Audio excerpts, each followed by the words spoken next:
양영태 TV의 양영태입니다. 오늘은 2월 15일입니다. 연휴를 잘 보내셨나요? 세상에 이 세론이라는 말이 있습니다. 민심이라고 그러죠. 민심이란 거는 밀물하고 같아가지고 일단 힘을 받으면은 모든 장애라든가 반대 의견을 억눌러 버리고 휩쓸어 버리는 경향이 있습니다. 그게 바로 박근혜 전 대통령을 밀어내려는 어떤 정치 공작 플러스 그 당시 세론, 밀물, 거기에 힘입은 선동에 힘받은 그런 세론들, 거기에 휩쓸려서 세상은 바뀌었습니다. 문재인 정권으로 바뀌었죠. 일단 세론의 조류가 최고조에 달하면은 반대 조류가 또 생기는 법입니다. 최고의 파도가 밀려오면은 그 다음에는 밀려가면서 또 다른 반대의 조류가 생기게 마련입니다. 이거는 밀튼 신라곤이 그렇게 밀튼에서 신라곤을 쓴 밀튼이 아니고 바로 소위 밀튼 프리드만, 윤석열 검찰총장의 부친께서 윤석열 총장이 서울 법대에 들어갔을 때 입학 선물로 줬다는 프리트 추즈를 쓴 선택할 자유, 그 책을 윤석열 총장에게 입학 선물로 줬는데 그 책에 나오는 이야기입니다. 선택할 자유. 밀튼 프리드만의 하버드대 교수가 쓴 바로 선택할 자유에 나오는 얘기입니다. 결국 이 대세가 된 여론을 갖다가 우리는 흔히 민심이라든가 세론이라고 얘기합니다.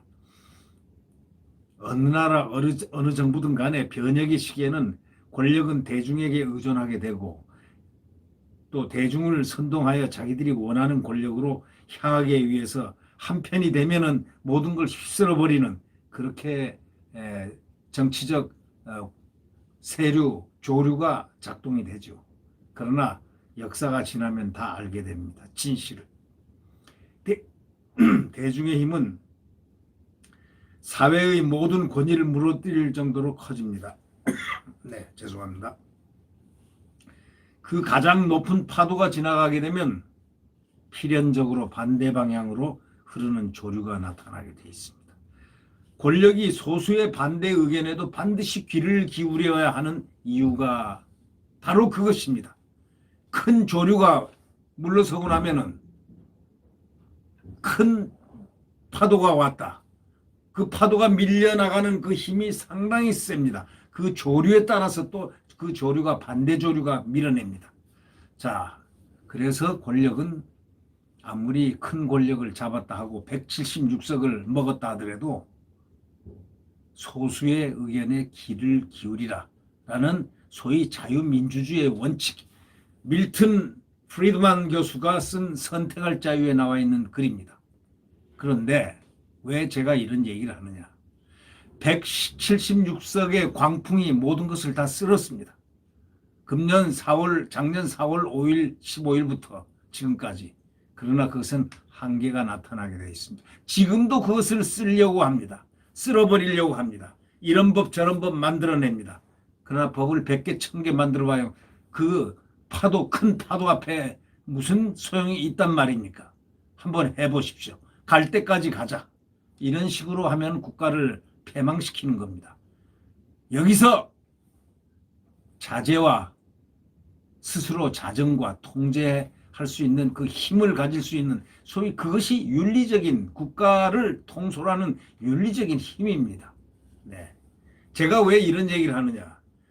자, 이번에 민심의 설에도 불구하고 5인 이상은 집합을 못한다. 그것이 진정한 것이었는지 진정하지 않았는 것인지 모르지만 방역에 핑계를 대고 했는지 방역을 위해서 했는지 그것은 모릅니다.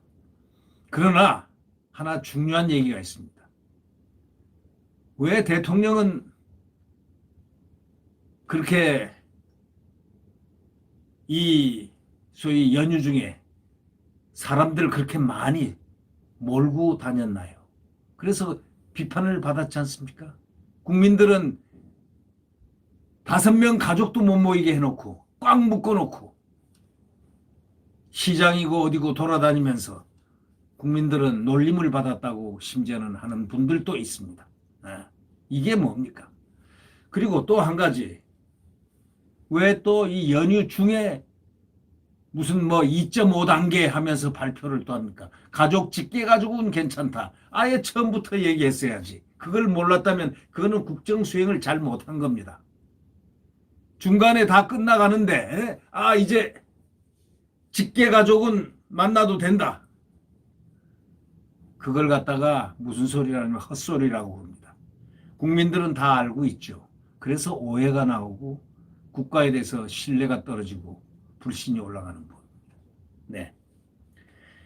이 나라가 좀 잘 됐으면 좋겠습니다. 이 나머지 이 정권이 1년 남았는데 1년 동안이라도 조금 자유민주주의의 빛을 보여줬으면 좋겠습니다. 국민을 위한 자유민주주의 말입니다. 네. 이 한동훈 검사장이 이 조선일보 인터뷰를 했습니다. 이분은 참으로 진실한 부분, 정의로운 부분, 공정한 부분을 추구했던 하나의 훌륭한 검사로 저는 평가를 하고 있습니다.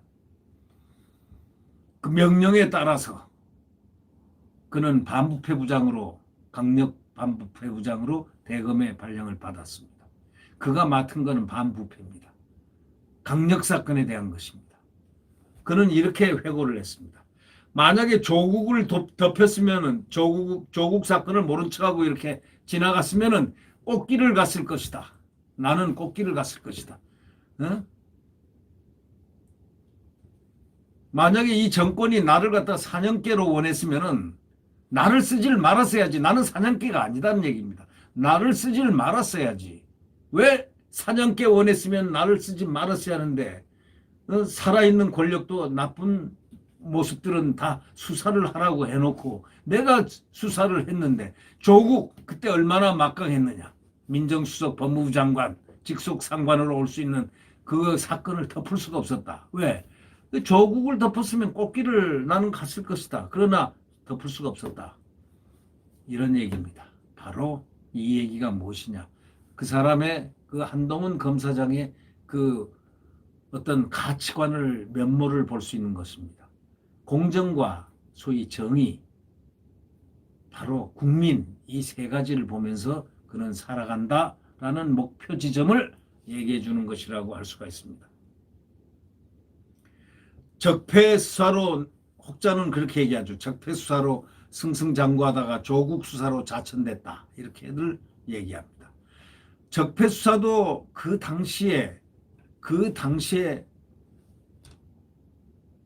상황에서 수사를 하고 조국 수사는 이렇게 보면 살아있는 권력 수사가 딱 왔다. 그러면 죽어있는 권력 수사와 살아있는 권력 수사를 대등하게 해야 될 거 아니냐라는 그런 관점에서 볼 때 조국 수사로 밀어붙인 이 한동훈 검사장은 거기서 미운털이 권력으로부터 박힌 겁니다.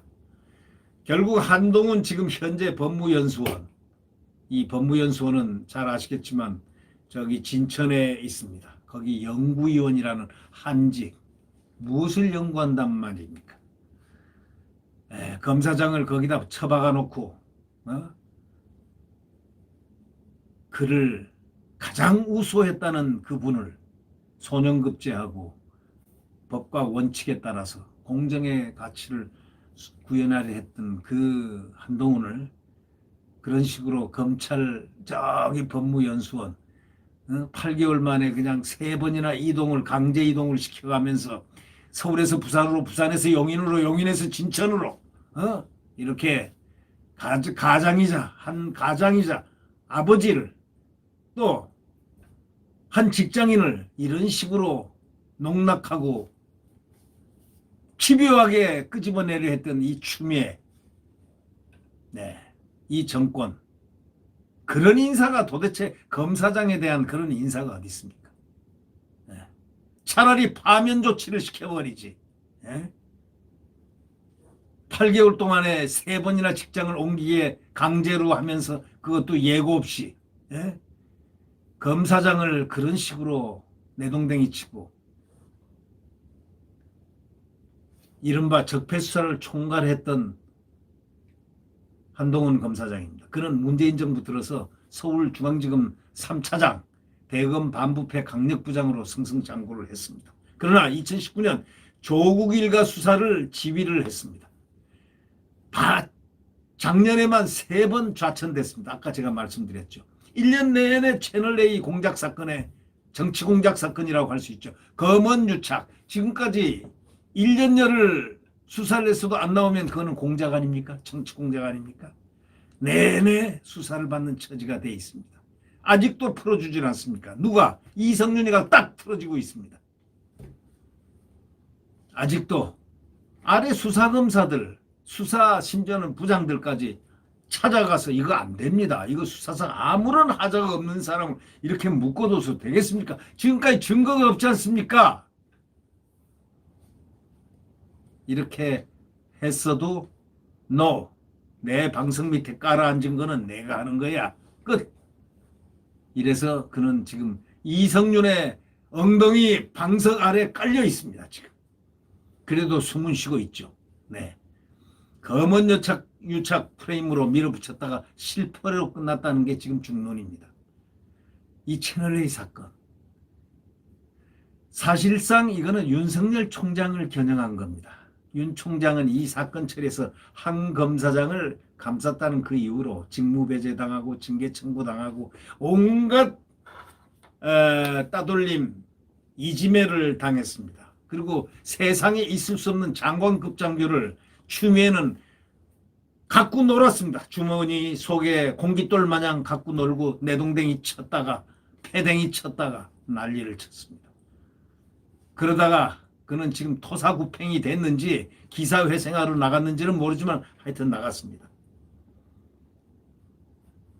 이 한동훈 검사장이 인터뷰를 하는 중에 할 말이 많지 않느냐는 이 조선일보 요청에 수차례 인터뷰 거절을 했습니다. 그러다가 마지막에 서울집 부근에서 만났는데 그 대신 어감을 갖다가 충실히 살려서 제대로 써달라 이런 얘기를 했습니다. 다시 말하자면 그건 무슨 뜻이냐. 하도 당했으니까. 하도 당한 사람은 그 말이 다르는데 아가 어가 되고 어가 의가 되니까 이걸 좀 살려달라. 어감을 충실히 살려달라고 기자의 요청에 따라서 문답을 한 것입니다. 이 문답한 내용 중에 말이죠. 다는 지금 설명해 드릴 수는 없고 오늘 조선일보에 나왔습니다.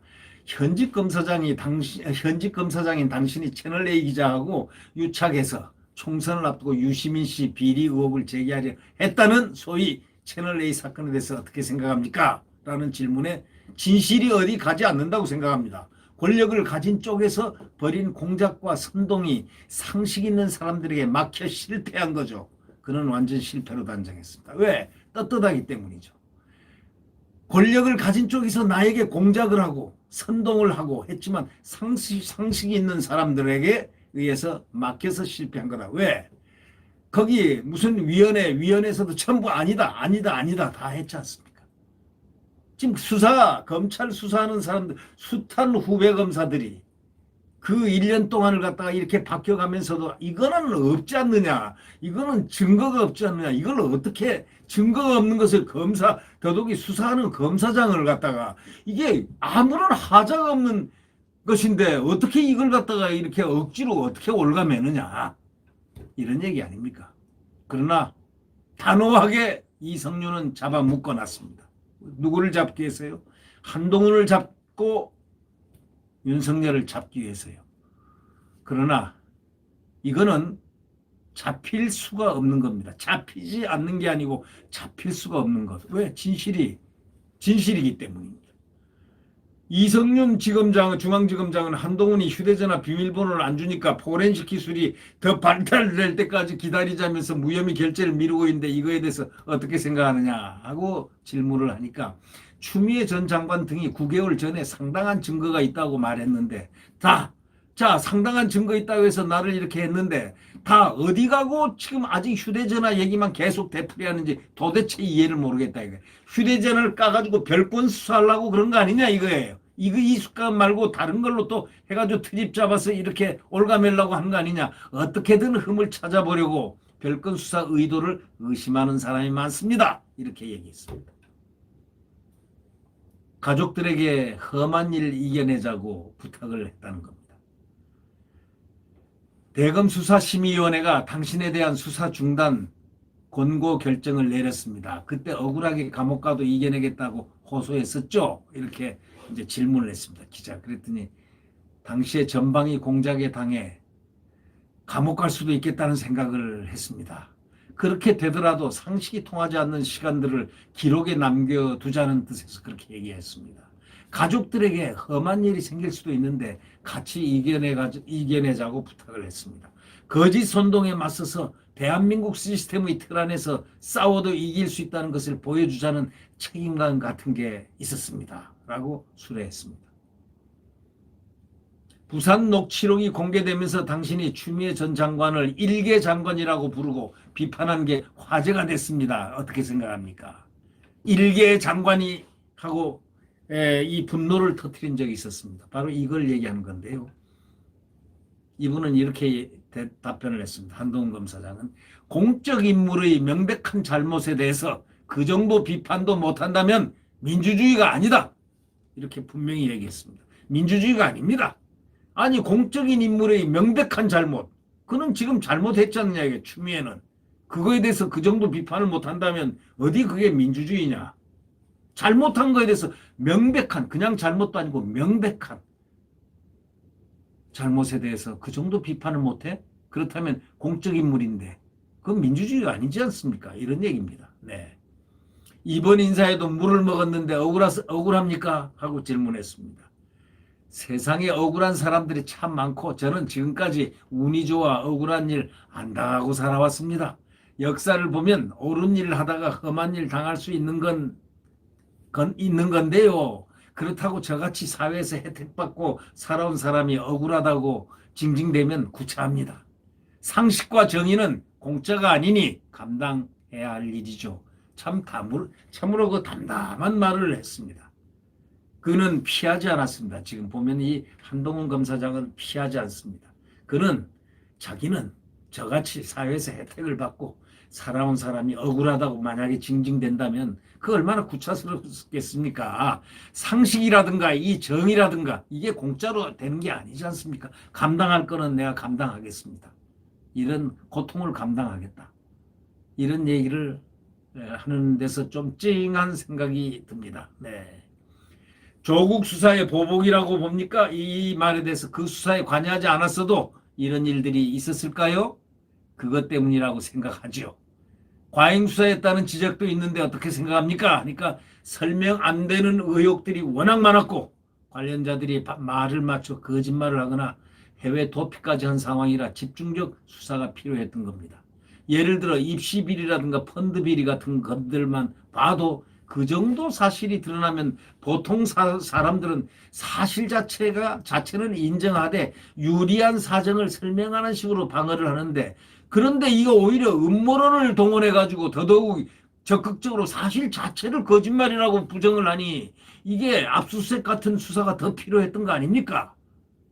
거기서 참 우리는 무엇을 느낍니까? 보통 사람들과 특별한 사람들을 느끼게 하는 이런 대목입니다.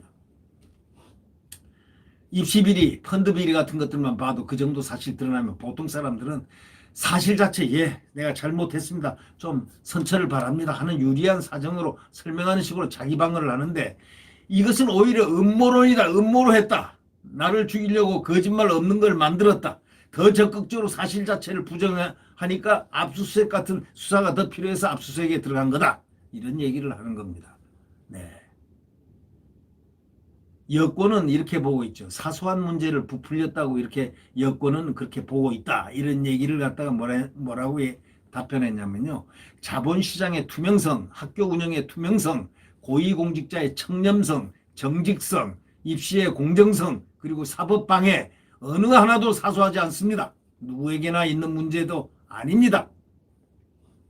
이게 상당히 중요한 얘기죠. 출세시켜준 정부를 배신했다는 공격도 있는데요.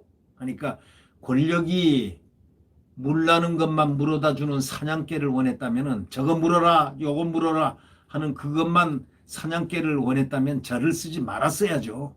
그분들이 환호하던 전직 대통령들과 대기업들 수사 때나 욕하던 조국 수사 때나 저는 똑같이 할 일 한 거고 변한 게 없습니다. 당당하게 이야기했습니다. 여권에서는 윤 총장이나 당신이 정치적 목적으로 정권 수사를 했다고 의심합니다. 여권 물론 여권이죠. 민주당에서. 네, 그렇게 생각한다는 거죠.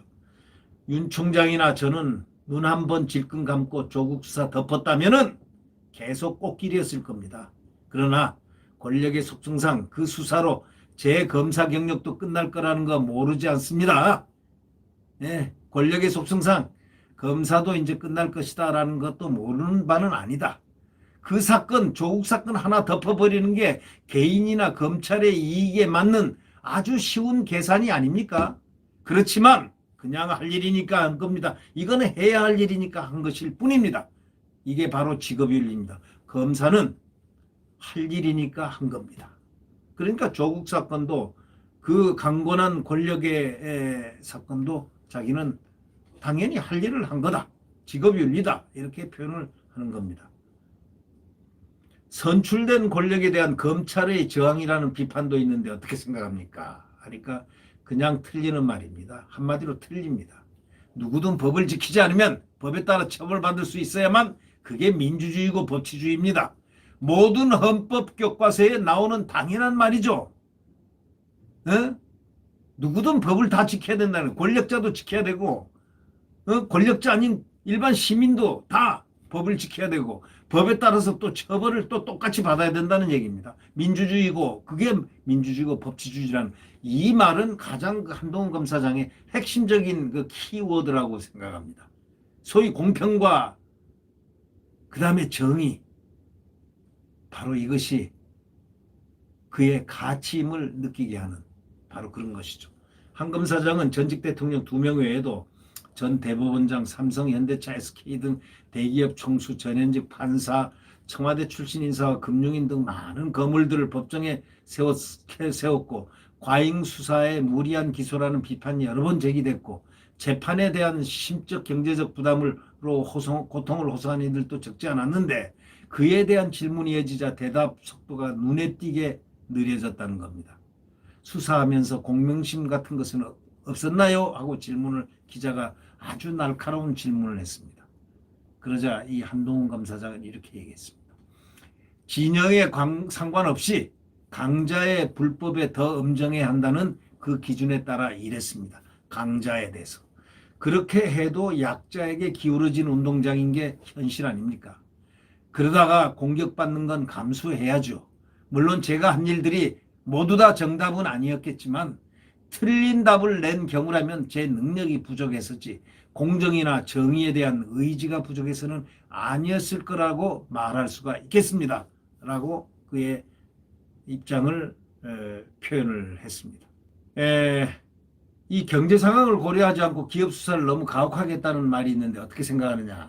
아주 날카로운 질문을 기자가 했습니다.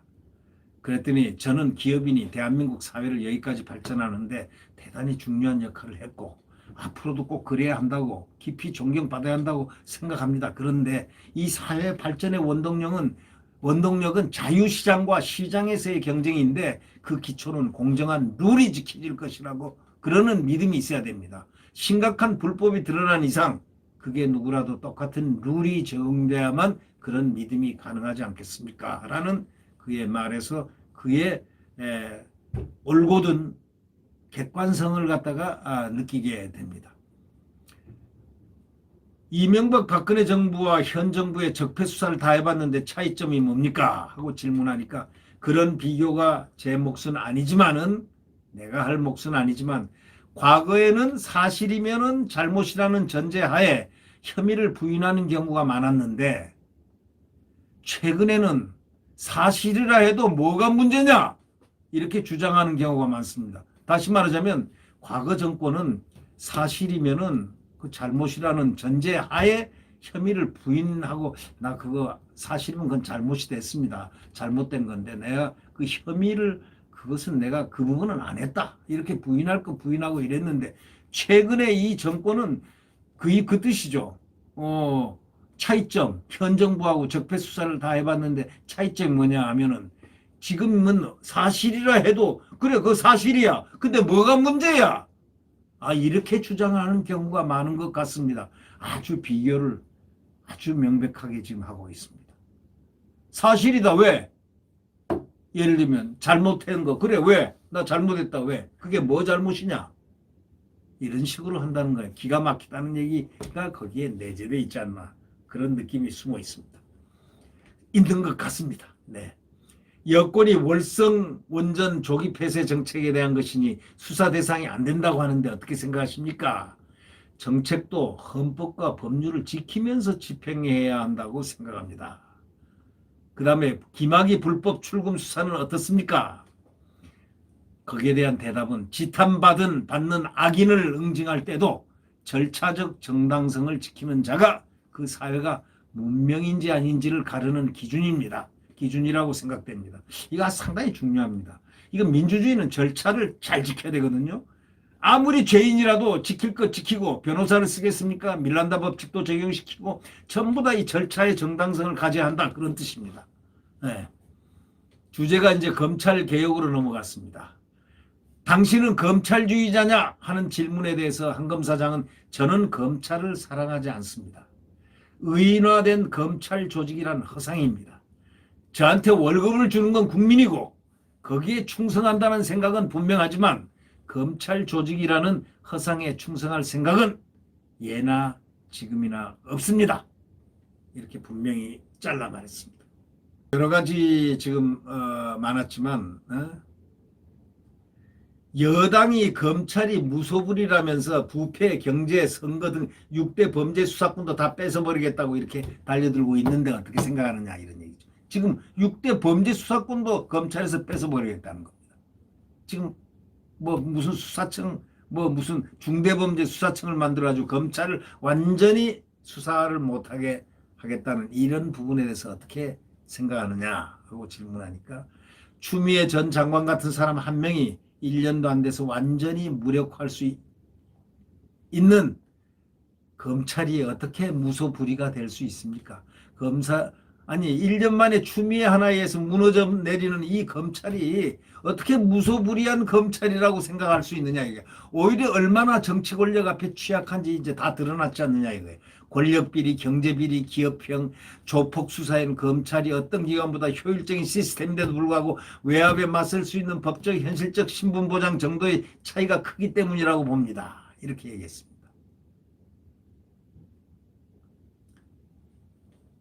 당신은 윤석열 측근인가요? 하는 핵심적인 질문을 했습니다. 그는 이렇게 답했습니다. 윤 총장은 훌륭한 검사고 좋은 사람입니다. 그분이나 저나 공직자고 할 일 했을 뿐입니다. 굳이 말하자면 가치를 공유하는지는 몰라도 이익을 공유하거나 맹종하는 사이는 아니니까 측근이라는 말이 맞는지도 잘 모르겠네요. 하고 아주 정확하게 얘기를 했습니다. 윤 총장이 정치할 거라고 보나요? 하고 그 질문을 하자 그건 지금 제가 말할 수 있는 부분이 아닙니다. 당신이 노무현 재단 계좌를 추적했다고 주장하는 유시민 씨가 최근 공개 사과를 했는데 법적 조치를 하겠다고 했죠? 하니까 답이 아주 단호했습니다. 저뿐 아니라 유 씨의 거짓 선동에 1년 넘게 현혹당한 많은 국민이 피해자입니다. 그러니 어물쩍 넘어갈 수는 없죠. 네. 앞으로 계획은 어떻습니까? 하니까 검사 그만둘 때까지 지금까지처럼 살겠습니다. 손해보더라도 상식과 정의의 편에서 서야 한다는 그런 다짐은 늘 하고 있습니다. 20년 동안 수사할 때마다 그걸 지키는 게 쉽지는 않았는데 운 좋게도 그때마다 주위에 좋은 수사관들, 좋은 실무관들, 검사들이 있었습니다. 윤 총장도 그런 분입니다. 이걸로서 끝을 맺었습니다.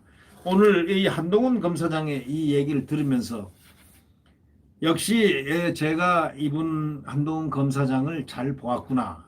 얼마 전에 제가 한동훈 검사장에 대한 얘기를 한 적이 있었는데요. 제 방송을 통해서. 잘 보았다라는 그런 것을 느낍니다. 이 한동훈 검사가 제발 검사장 이 공직에서 절대 떠나지 않기를 다시 한번 바람하지 않는 그런 개인적 바람이 큽니다. 네. 구독 버튼과 엄지를 눌러주시면 감사하겠습니다. 광풍의 마지막 자락에 와 있습니다. 광풍도 거치게 돼 있습니다. 암흑도 거치게 돼 있습니다. 내일 태양은 다시 떠오릅니다. 내일 아침 태양은 다시 떠오릅니다. 그 태양은 자유민주주의와 대한민국 자유민주주의와 시장경제가 뛰노는 성장 대한민국의 표상입니다. 내일 태양은 다시 떠오릅니다. 네, 안녕히 계십시오.